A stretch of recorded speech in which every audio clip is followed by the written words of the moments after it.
Please welcome, tepuk tangan yang paling meriah dan luar biasa buat Mas Nanang Suherman.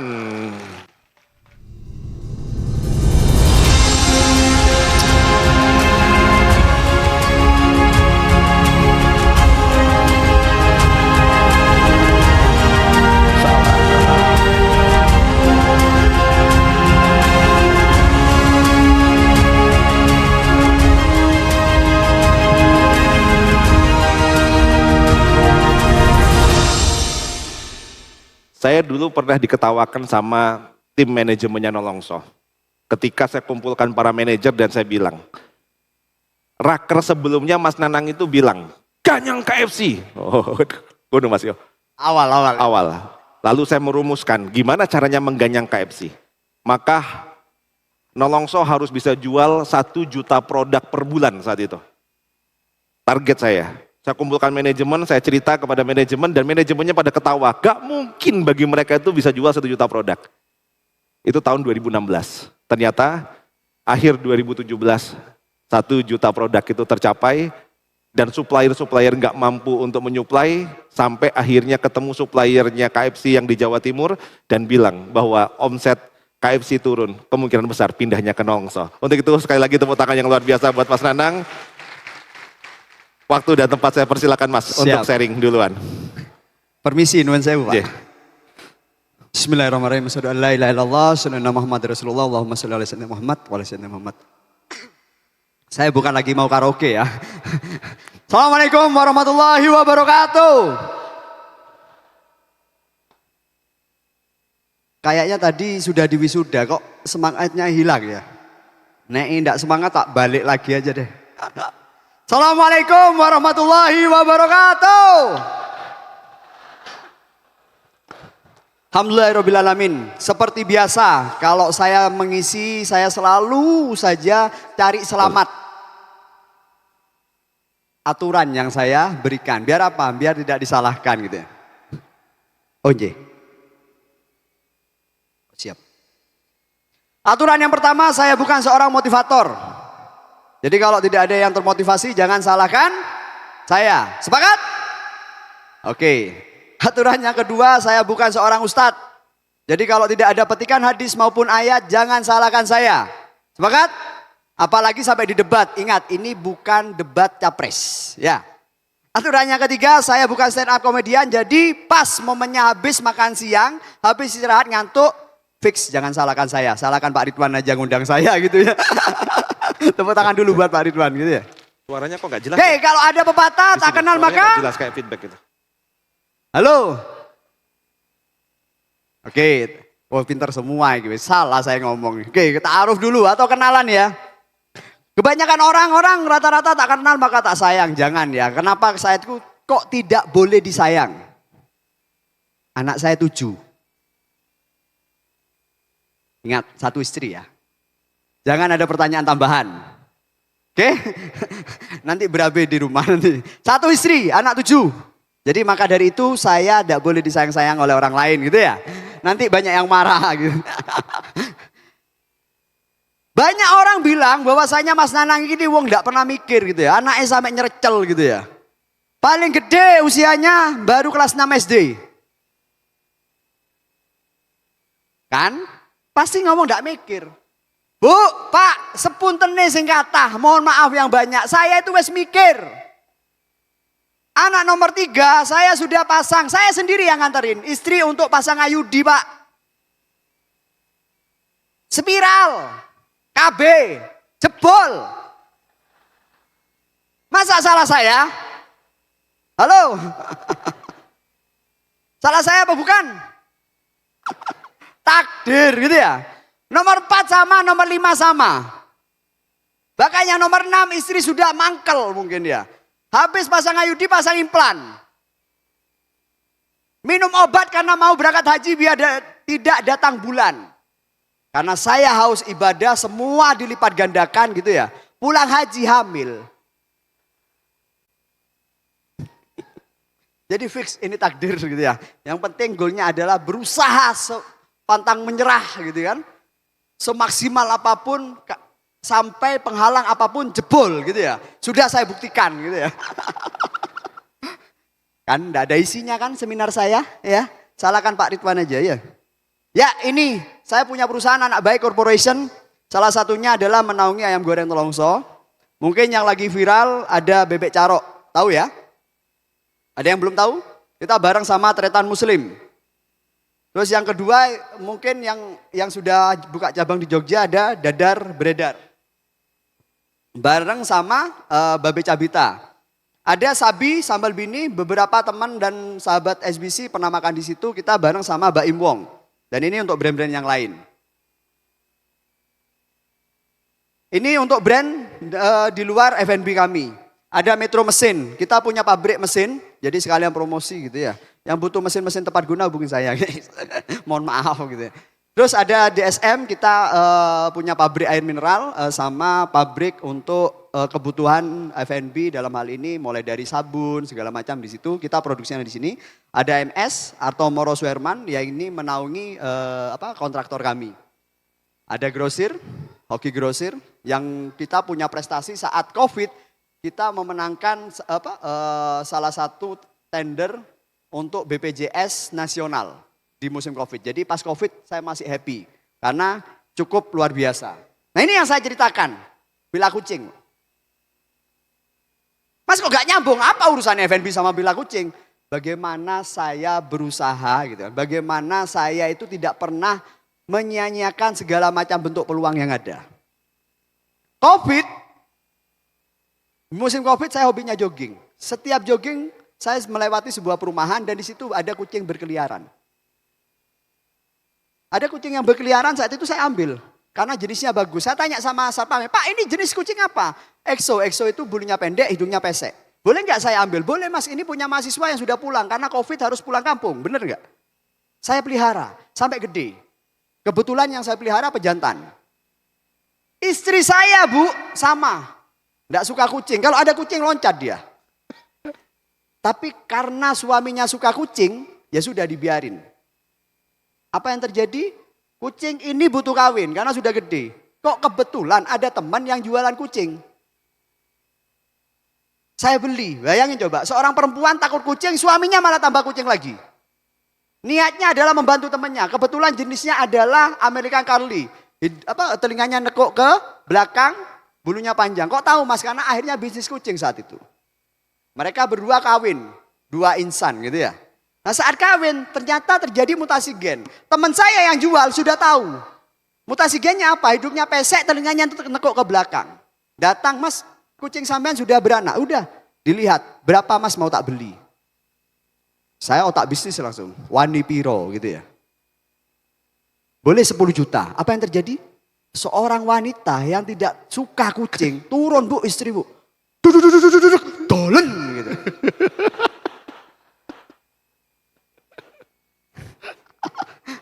Dolen pokoknya dolen, awas gak payu ya, dolen maupun.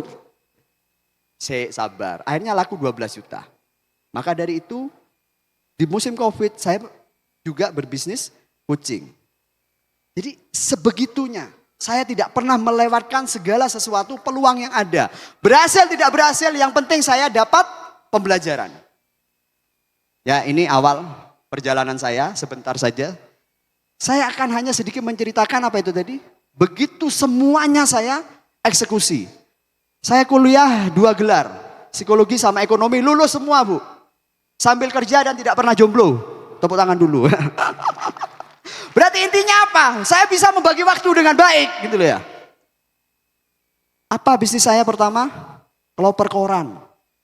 Jualan koran bu. Mungkin teman-teman di sini atau bapak-bapak atau mungkin yang punya anak pasti tidak mau lah anak-anak kita suruh jualan koran. Gengsi pasti, sebetulnya poinnya bukan gengsinya. Males. Karena saat itu sambil kuliah, apakah Mas Nana enggak gengsi? Gengsi. Wallahi gengsi. Sambil kuliah kok jualan koran. Malu. Terus gimana caranya? Ya pakai masker dong. Pakai sweater. Siapa yang kenal? Malu, gengsi atau males? Males kan? Tapi apa yang terjadi? Mindset yang paling utama. Mindset saya selalu saya berusaha untuk berkembang, bertumbuh dan scaling up. Jualan koran 3 bulan jadi agen kloper koran dan punya 4 orang karyawan. Tepuk tangan dulu dong. Akhirnya yang terjadi apa? Teman-teman yang saat itu mungkin malu berteman dengan saya. Sudah punya 4 karyawan. Kok iso?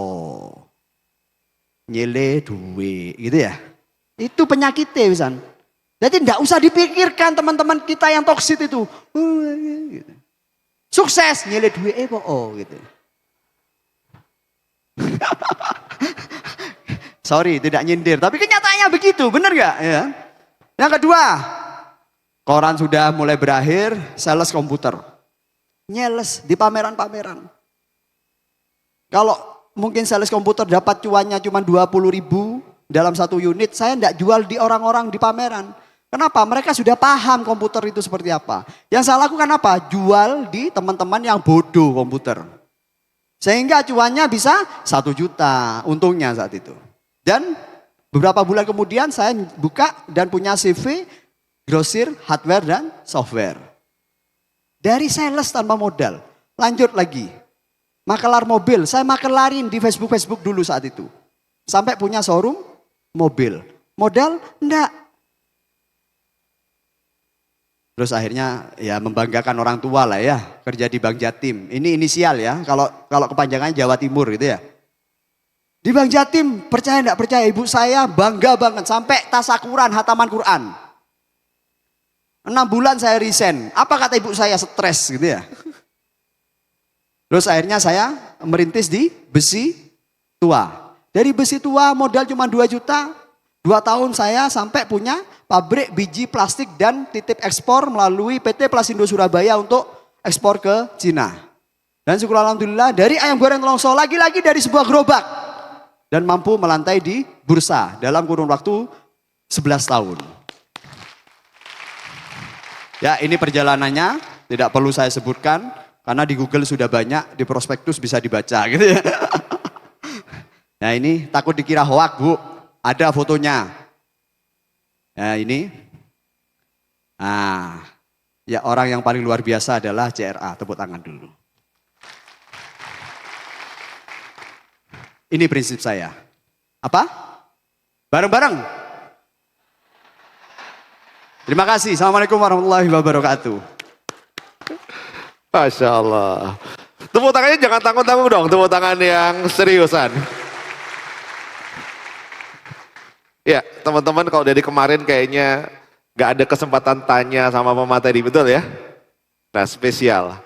Sesi hari ini kita akan ngobrol banyak. Bagaimana Mas Nanang bertransformasi dari UMKM sampai bisa menjadi perusahaan yang listing di bursa. Ya. Nanti teman-teman akan saya kasih kesempatan tanya sebelah sana 1, 4 kali pertanyaan. Tapi sebelum itu kita bertanya ya. Sudah ada yang mau tanya? Coba mana yang mau tanya? 1, sebelah sana. Oke, sebelah sini. Ada yang mau tanya enggak? Ahwat enggak ada yang tanya? Oh 1 sebelah sana. Oke, tengah belum ada. Panitia tolong disiapkan mic-nya. Nanti untuk kita teman-teman yang mau bertanya. Mas Nanang. Jatuh bangun di bisnis gitu. Episode mana Mas yang paling berat buat Mas Nanang? Dari tadi kan gonta-ganti dan seterusnya. Oke, kalau di YouTube Pecah Telur sudah banyak saya ceritakannya. Cuman memang ini bukan mau bercerita from zero to hero lagi. Karena setiap orang kan punya masa lalu. Ya mungkin saya kategori yang lebay ya mungkin ya. Karena kehidupan saya lebay mungkin. Jadi kehidupan yang terberat itu saat saya di biji plastik memang. Karena apa? Kalau di sebelumnya prosesi saya yang membangun dan hancur itu kan masih jomblo Pak. Yeah. Jadi tidak ada beban. Tapi di biji plastik saat itu saya sudah nikah dan punya anak yang pertama. Di situ yang paling benar-benar di titik terendah saya. Bahkan untuk anak pertama saja saya sampai mulung ya. Mulung sampah. Makanya ini ada sebuah cerita. Jadi teman-teman kadang itu wah ini bicara terkait dengan capital market ya. Mas Nanang ini paling mau foya-foya segala macam gitu kan. Nah dalam perjalanan itu ada beberapa sumpah yang tidak mungkin saya lakukan. Salah satunya apa? Mungkin Pak Ridwan sendiri sudah tahu. Saat saya mulung Pak. Saat saya mulung itu pas hujan-hujan ada RX-8 lewat. Mobil 2 pintu. Apa yang saya ngomong? Aku pokoknya nek durung beli RX-8. Nggak mau mati gitu. Akhirnya seperti sekarang. Semua mobil 2 pintu saya, ini enggak punya. Jadi mau beli sport car takut mati Bu. Jadi enggak mungkin saya akan foya-foya gitu ya. Gitu. Bahkan saya punya mobil klasik, saya hadiahkan sama Pak Ridwan yang 2 pintu. Bener Pak ya? Masya Allah. Loh tangan dulu. Gitu. Jadi saking ini nih lah ya, maksudnya akhirnya jangan pernah sepelekan pola pikir kita. Takutnya diijabah, bingung nanti. Terus pingin takut mati gitu ya. Jadi ya begitulah. Jadi itu paling terendah. Jadi saya sampai mulung. Terus yang kedua juga hutang yang terlalu banyak ya. Kalau teman-teman mungkin ada mingguan yang terjebak rentenir, saya Senin ada, Selasa ada, Rebu ada, Jumat ada, Sabtu ada, Minggu ada, bulanan ada, mingguan ada. Semuanya ada pokoknya. Bahkan pagi, siang, sore, malam didatangin. Bahkan yang terparah sampai saya juga pernah dihajar debt collector. Sekarang tak cari orangnya nggak pernah ketemu. Maksudnya ya single sparring tipis-tipis gitu ya. Gitu Pak. Jadi kalau Anda lihat story-story Instagramnya beliau, jangan kaget kalau tiap hari kerjanya beliau itu berantem ya. Tapi itu ada trik dan rahasianya. Wah, Trik nanti. dan rahasia. Untuk apa itu dan kapan itu dikeluarkan? Yang kedua Mas, kalau boleh mungkin merangkum dalam 3 kata atau 3 strategi. Pengusaha kan nggak banyak yang bisa naik dari mulai struggle, jatuh, bangun, naik lagi sampai menjadi sukses kayak sekarang. Mas Nanang, apa sih Mas 3 tips buat teman-teman ini yang perlu paling diingat untuk membangun bisnis yang besar dan kuat? Jadi sebetulnya gini, simpelnya tidak ada 3 tips lagi ya, tapi lebih kepada 1 kata, sadar. Kenapa saya katakan sadar? Karena kebanyakan orang hampir kadang datang ke tempat motivasi segala macam. Terus lupa gitu. Saya ini kan perjalanannya saya ditakdirkan menjadi anak tunggal. Kalau saya tidak sadar, maka ibu saya, bapak saya ikut siapa kalau tidak ikut saya. Jadi saya berusaha untuk sadar. Qadarullah saya punya istri anak tunggal juga. Jadi mertua mau ikut siapa? Dan qadarullah juga banyak dari keluarga saya itu yang kategori kurang lah Pak ya. Jadi mereka siapa yang ngasih gitu ya. Maksudnya tanggung jawab mereka ada pada siapa.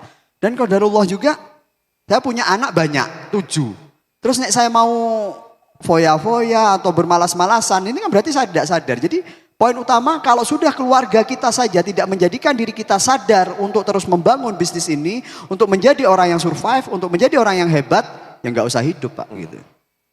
Jadi sadar. Masya Allah. Ini kira-kira yang datang udah pada sadar atau belum? Coba-coba angkat tangan kanannya. Tepuk pundak sebelah kanannya. Saudaraku. Lebih kencang. Saudaraku. Sudah sadar atau belum? Angkat tangan sebelah kiri, pembalasan lebih kejam. Saudaraku, siap. Terima kasih. Sudah dibangunkan. Insya Allah saya sadar. Insya Allah. Mas sekarang karyawan total berapa Mas? Kalau all bisnis 2000-an Pak. 2000-an. Ngelola, ya kan kalau dulu waktu saya masih pertama kali masuk itu baru 150-an ya. 150-an, sekarang sudah 2000. Gimana Mas ngelola karyawan 2000 lebih itu Mas? Kan ada jenengan. Tepuk tangan dulu. Gak pada intinya karyawan 1 maupun karyawan banyak itu sama saja ya, sama ribetnya. Kalau karyawan 1 ribet pada emosi, ya kan, main hati, main perasaan. Kalau karyawan banyak sibuk pada sistemasi, sama, semuanya sama. Sip. Masya Allah, luar biasa. Asal Anda jangan bilang gitu juga ke saya ya. Oke, kolom sebelah kiri silakan. Yang tadi sudah angkat tangan, panitia sudah siap mic-nya? Silakan langsung.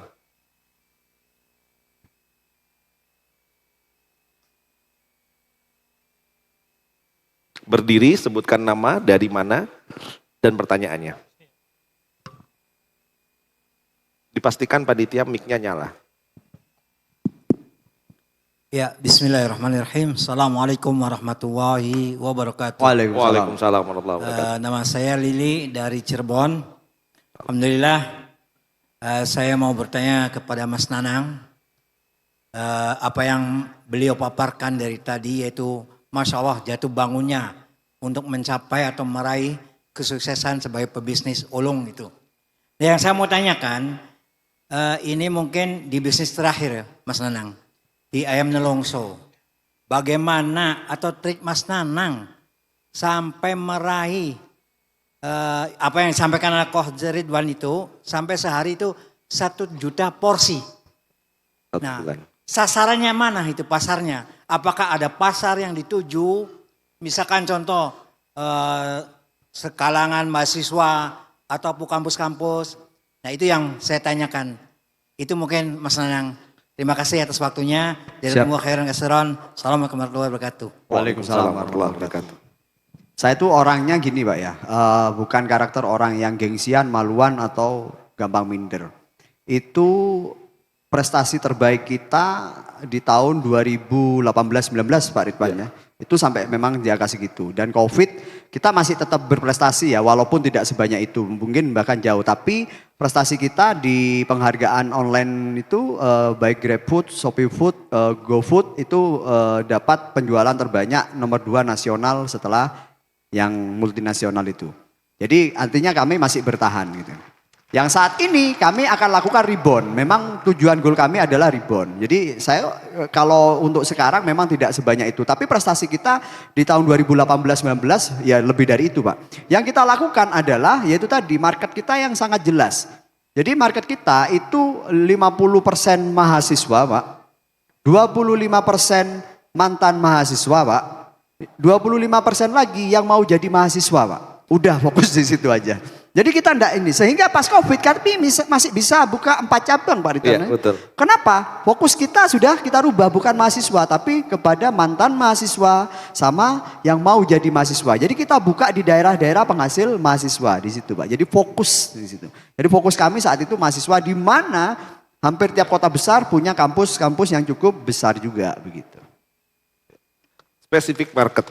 Jadi kalau ada yang datang ke Nelongso nanti suatu saat gitu bilang, ini kok kursinya kecil, mejanya kecil, tempatnya sempit, panas gitu ya.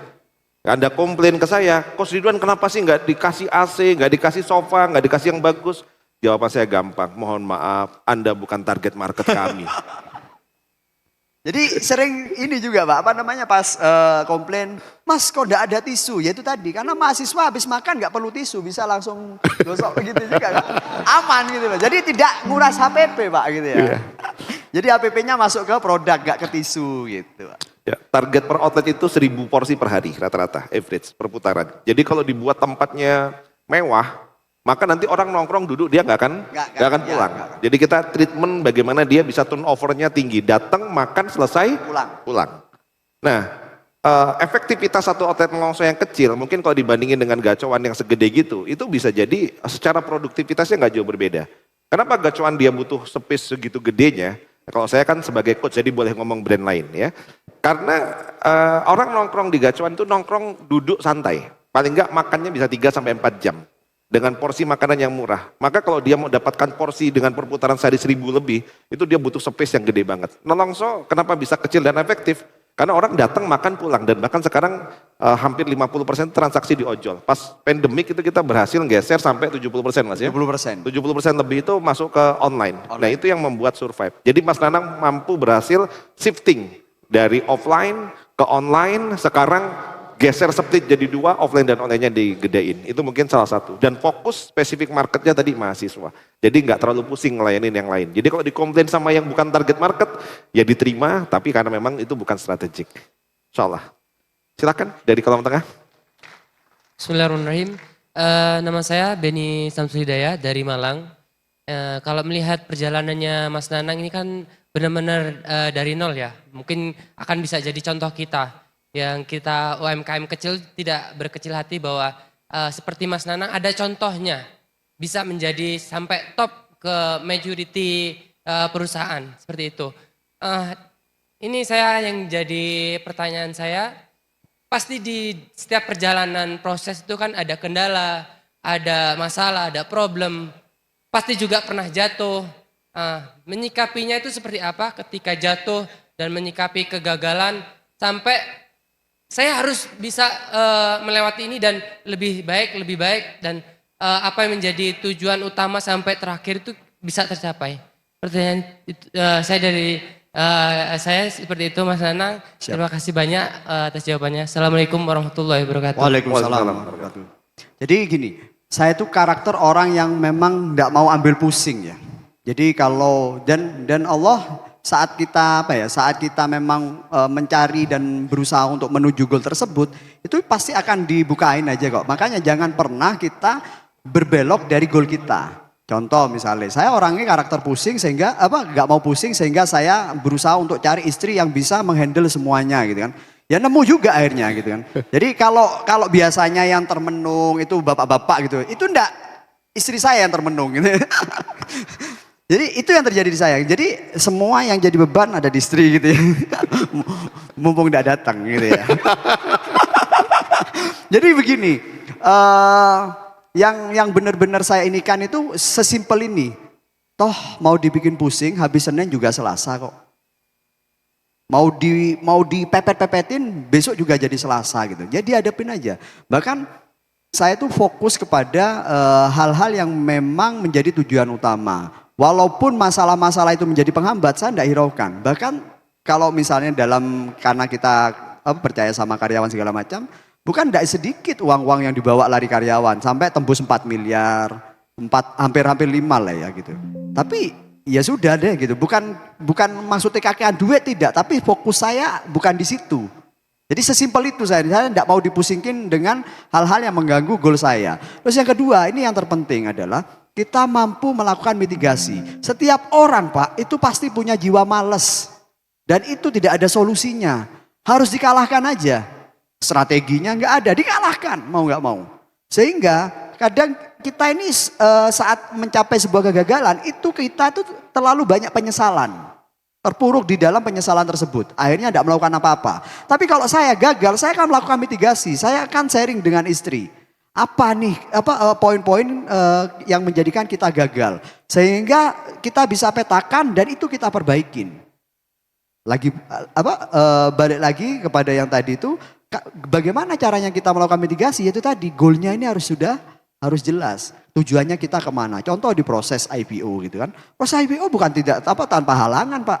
Banyak halangan. Tapi yaitu tadi kita melakukan mitigasi. Kita dua putaran. Bukan hanya pemilihan presiden saja yang harus 2 putaran gitu. Tapi saya juga gitu loh. Proses itu saya 2 putaran. Tapi saya lakukan mitigasi. Sehingga di putaran kedua survive gitu loh. Jadi harus mampu melakukan mitigasi dari awal goalnya kita harus jelas, terus yang kedua mampu melihat dan memperbaiki hasil dari mitigasi tersebut gitu. Ya, jadi menentukan target yang tepuk tangan dulu boleh tepuk tangan ya. Jadi kalau di BRM itu nomor 1 goal harus clear. Goal clear baru strategiknya ada di mitigasi. Jadi di IPO itu persiapan untuk IPO 2018. Raker 2018 Menanang bilang, saya kan ngasih PR sama owner tuh setiap selesai raker Mas buat jargon atau buat narasi. Apa yang mau kita kerjakan setahun ke depan. Mulai dari tadi gak nyangka FC Go Internasional sampai 2018 itu Menanang menyampaikan.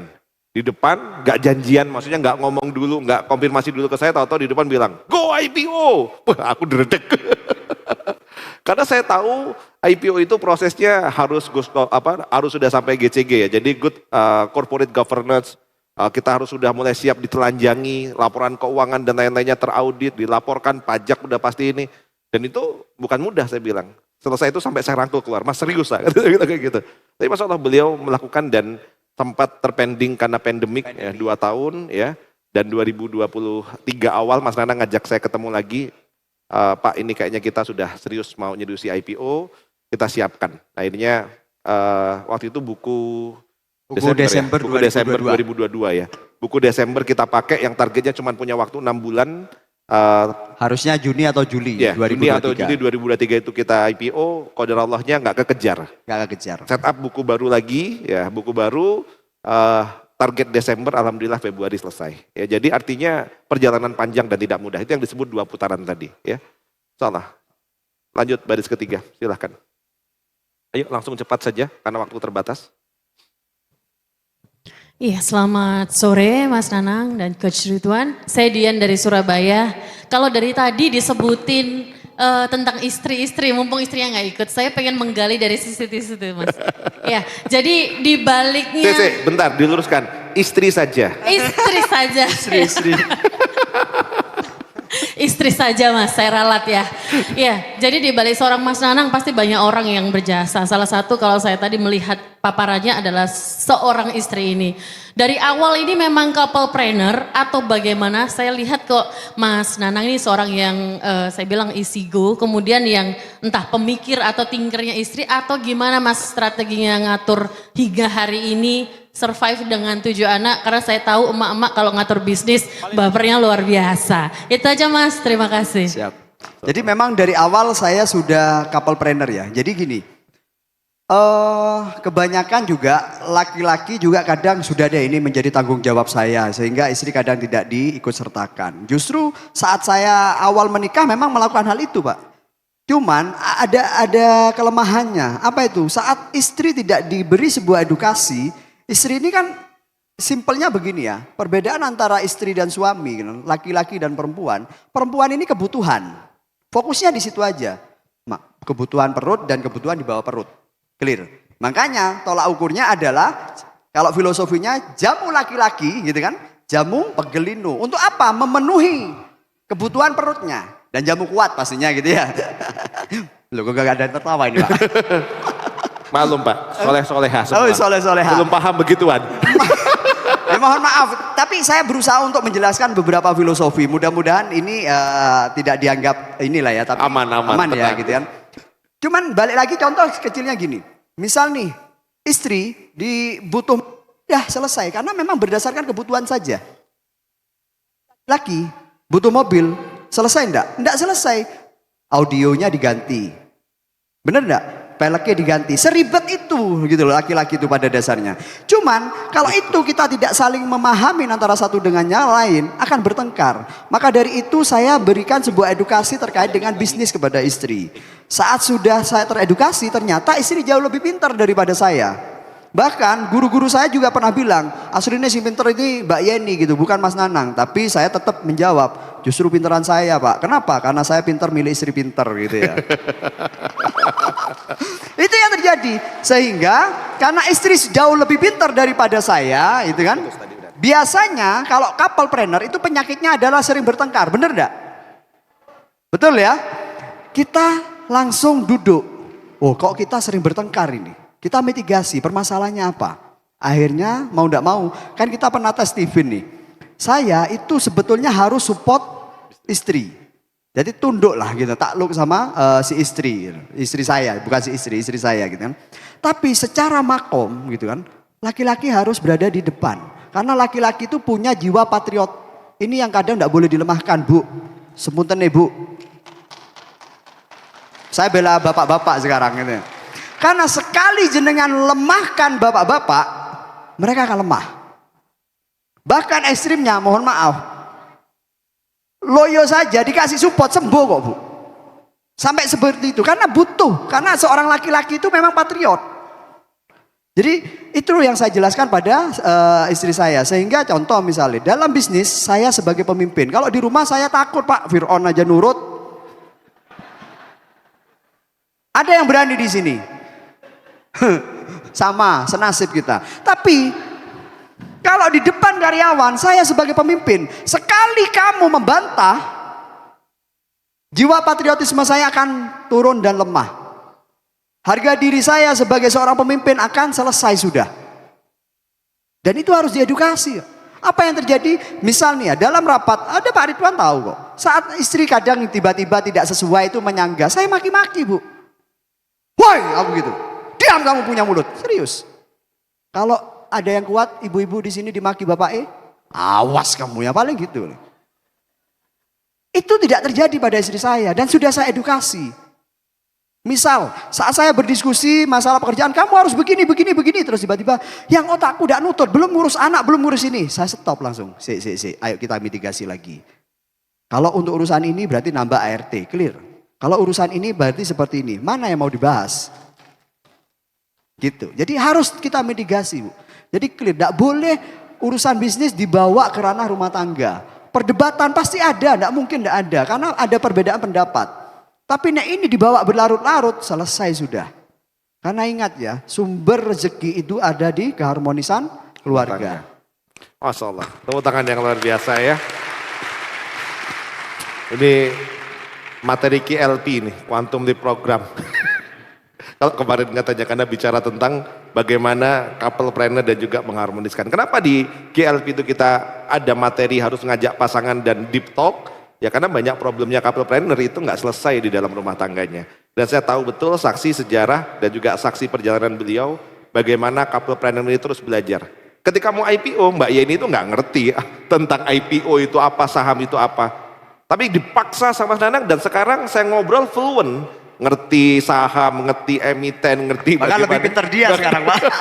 Bahkan lebih pintar dia, analisanya, cara strategiknya dan seterusnya. Itu luar biasa, Masya Allah. Terakhir.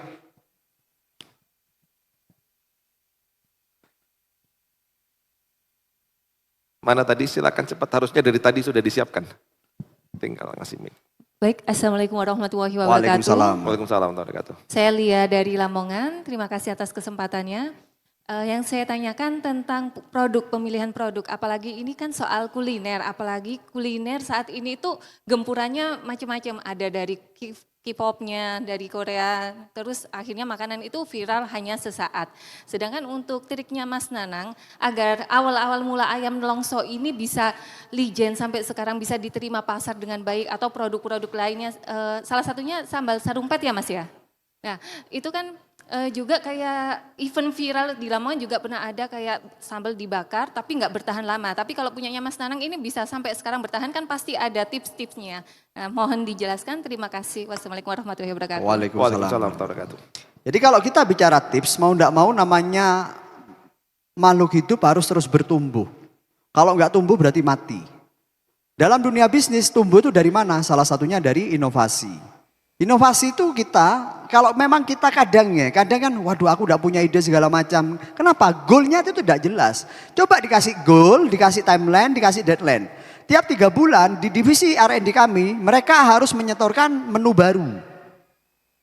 Tiap 3 bulan. Jadi mau tidak mau mereka yang mikir akhirnya. Diterima atau tidak diterima ya. Maksudnya misalnya ini cocok segala macam baru kita launching, tidak cocok ya mereka akan melakukan kritik lagi. Intinya setiap 3 bulan kami akan memunculkan menu baru. Urusan diterima atau tidak diterima bukan urusan kita, urusan market. Karena kalau udah gak cocok mau ngapain juga gitu kan. Terus masalah pemilihan produk gitu kan. Ya karakter saya memang orang tidak mau pusing gitu. Saya tidak bisa masak. Kenapa saya jualan ayam? Karena saya tidak bisa masak. Kalau pinter masak jualan rawon, jualan Chinese food. Karena bisa tahu resep kan. Karena saya tidak bisa masak. Ya penting ayam guguri kasih sambal beres sudah. Jadi nggak ribet akhirnya. Jadi pemilihan produknya saya juga tidak mikir gitu. Nah terus karakter saya juga teorinya juga sederhana. ATM kalau yang lain amati tiru modifikasi, saya amati tiru murahin. Wis.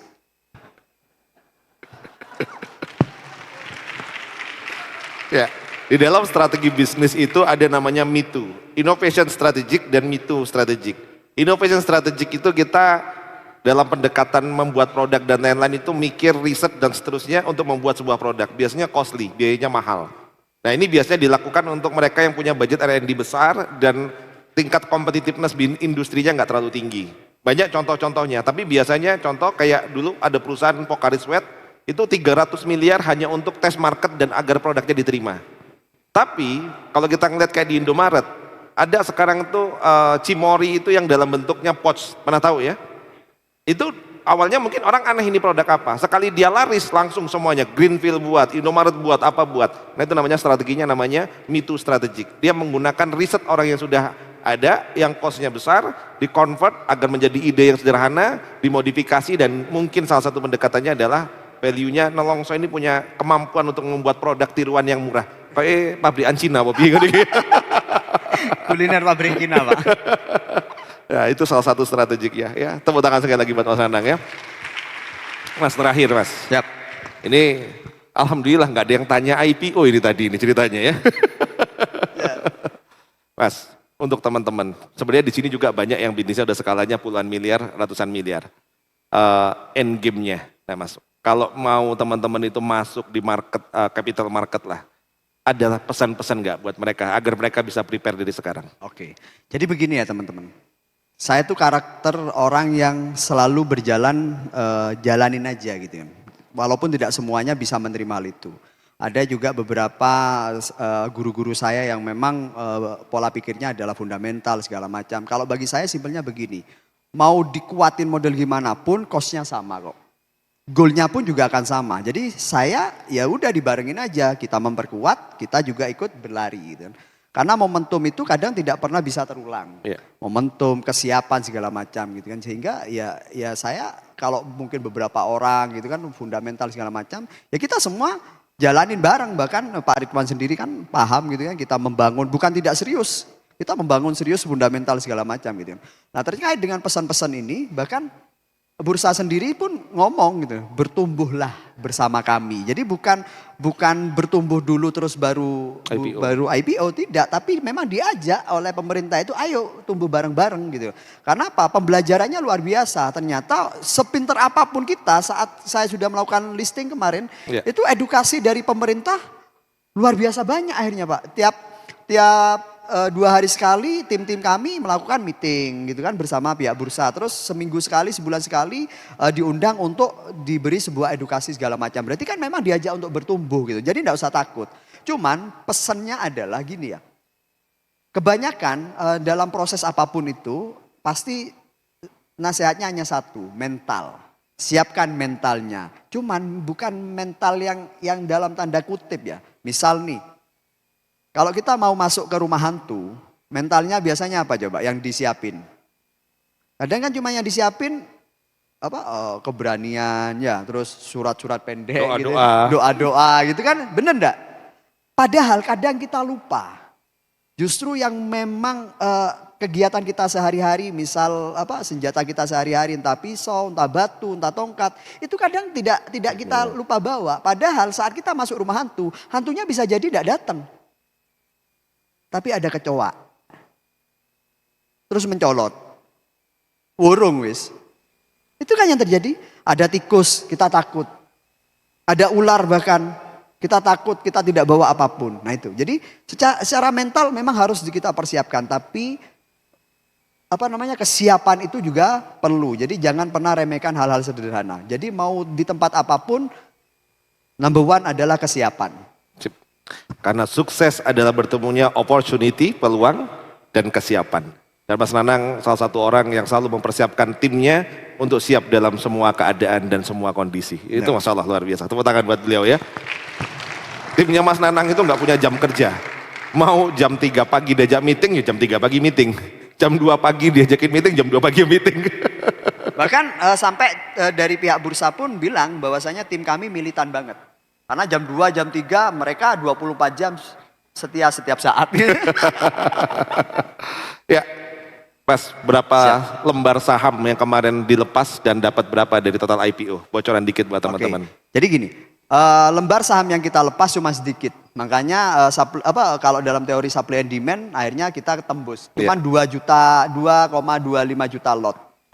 Jadi dan kita tergolong yang paling kecil. Orang bilang, wah ini oleh berapa duitnya. Tapi hari ini beberapa financial advisory atau FA itu banyak mencontoh teori saya hari ini. Kenapa? Ya ternyata eksekusinya akan jauh lebih gampang, lebih clear. Jadi dana yang kita serap di market itu 62M. Jadi tergolong kalau daripada yang lain ya gitu, tergolong kecil lah. Tapi pas buat saya gitu. Ya. Dan itu oversubscribe. Jadi banyak orang IPO listing ketika dia book building, misalnya dia menawarkan misalnya untuk ya ada teman juga kan di angka misalnya 60 miliar dapatnya cuma 30 miliar, 20 miliar orang yang beli sahamnya. Mas Nanang itu oversubscribe sampai 125 kali, market cap tembus hampir 3T. 3T market capnya, luar biasa. Tepuk tangan yang luar biasa buat Mas Nanang. Oke Mas Nanang, terima kasih banyak atas pesan-pesannya. Ada pesan terakhir buat teman-teman, closing statement? Oke. Mungkin yang sering ikut saya atau menghadiri acara saya pasti sudah tidak asing lagi. Tapi selalu saya ingin jelaskan dan selalu saya utarakan terus menerus gitu kan.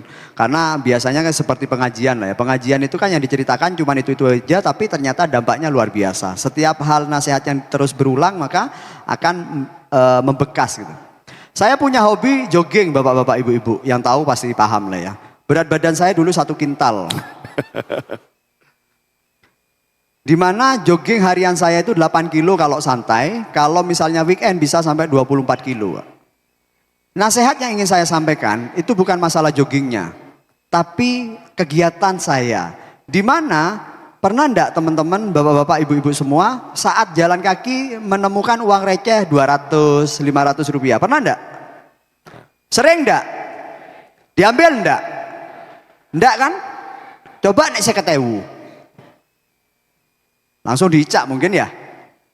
Poinnya apa? Saya sudah melakukan hal itu. 200 saya ambil. Ya siapa tahu ini rezeki saya. 500 saya ambil. Apa yang terjadi? Sebulan. Itu saya masih bisa mengantongin paling sepi itu 500-600 Pak. Dari 200 rupiah. Dari 500 rupiah kadang nemu 1.000 bahkan kadang nemu 10.000. Bahkan pernah tertinggi 2,5 juta. Nemu melar. Ya mungkin rezekinya mungkin ya. Tapi sedetail itu saya eksekusi.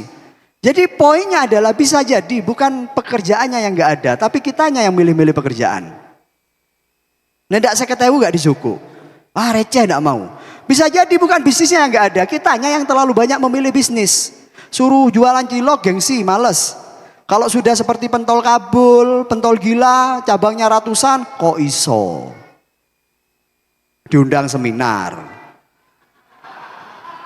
Ya itu kan yang terjadi. Padahal sepele dari jualan cilok. Atau seperti ST Indonesia aja Pak. ST Bu, dalam plastik coba. Kalau sudah seperti ST Indonesia, wow. Luar biasa, kagum. Atau bisa jadi bukan rezekinya yang gak ada. Tapi kitanya yang terlalu banyak syarat. Hanya untuk mensyukuri nikmat. Terima kasih. Assalamualaikum warahmatullahi wabarakatuh. Mas Nanang bisa ke depan bareng. Saya lagi dong tepuk tangan yang luar biasa buat Mas Nanang Soeherman. Dapat banyak insight Bapak Ibu sekalian? Insya Allah beliau sudah terbukti menjadi pengusaha yang sukses. Dan juga sudah berhasil membawa perusahaannya sampai titik maturity. Kayaknya kita nobatkan beliau sebagai anggota kehormatan ya Kang Aldi ya. Untuk bina SBC Investor Forum. Dan yang sudah ikut di SBC Investor Forum, beliau sudah ada di grup. Jadi hari ini saya kukuhkan Mas Nanang Soeherman menjadi salah satu anggota kehormatan di Sukses Berkah Community sebagai pembina di SBC Investor Forum. Semoga kita bisa belajar bareng dengan beliau. Belajar banyak dengan Mas Nanang. Ini tidak ada dalam skenario. Sampai merinding, Masya Allah. Terima kasih Pak. Kehormatan nih. Dan untuk SBC saya siap. Insya Allah. Dan semoga pencapaian beliau bisa menular buat kita semua. Terakhir saya undang Pak Aldi untuk bisa memberikan cindera mata. Atau Mas Mujahid? Oke, cukup. Mas Aldi, boleh dibantu?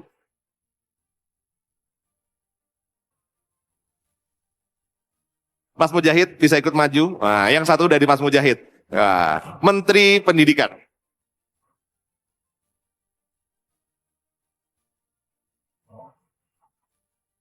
Oke. Nah, ini Menteri Pendidikan untuk mengukuhkan.